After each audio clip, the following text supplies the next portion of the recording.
Good morning. Good morning. It's always the morning. It's always the wee hours of morning. If you're watching, I am from Texas, so it's probably about 6 a.m. when I vlog.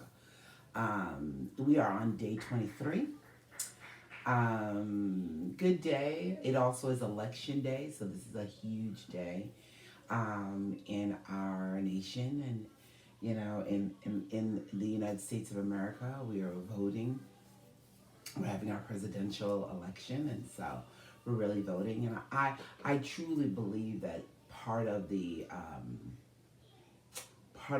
pull and draw to fast had a lot to do for fasting for our nation, for fasting for God's will to be done in our elections, and really contending for that place. And so I truly believe that this fast had something to do with that. And as I always say, that fasting is not the end, but it's the beginning of what's next. It is the preparation. It prepares you to be able to hear from God. It prepares you to be able to discern. Your discernment is really heightened, so you're able to discern those things, good and evil alike. And so I truly believe that God drew me into this consecration, drew me into this wilderness fast, so that I could hear Him clearly.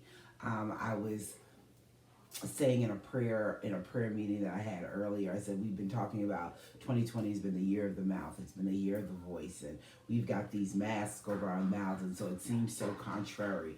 But God, wastes nothing. He uses all things. He created all things. He uses all things for His good and for His glory. And I said, well, maybe, just maybe, not just is this year of the mouth for us to speak and for our voices to be heard, but perhaps it is for God's voice to be magnified. The year of the mouth would be the voice of the Lord to be magnified in our lives. It would be stronger than any other voice that we would hear. It would be His mouth.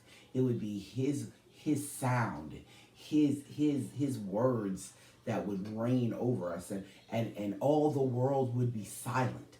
All the world would be silent so that His voice could have preeminence.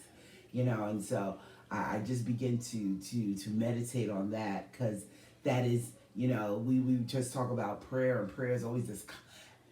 Prayer should be a dialogue, but sometimes it's a monologue.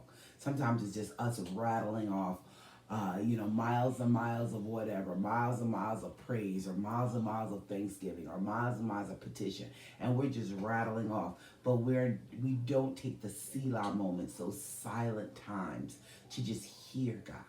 A good conversation is when I listen as well as talk. So that makes for a good conversation. I think God is teaching me that during this fasting season and during this fasting time. And so I'm really grateful. I'm grateful for the time to listen, to listen to my body, to listen to be able to hear where I've gone astray, where I'm falling short, where those things become magnified, because food and everything else that would be, would pull my flesh, has been diminished.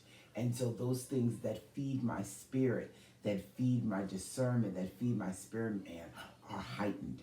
And so that is such a plus in fasting. If you want to get clarity, you want to hear God above everything else, above the noise, above the chatter, fasting is such a great place to be in. Well, guys, I'm in this season of urgency. Like, God is, He's on the throne, and He is doing what He does best, and that's rule and reign in the earth that He created, and has the blueprints and strategies for. And so I'm just co-laboring with Him and partnering with Him on whatever He wants to do today. So you guys do the same, and you have a blessed and wonderful day.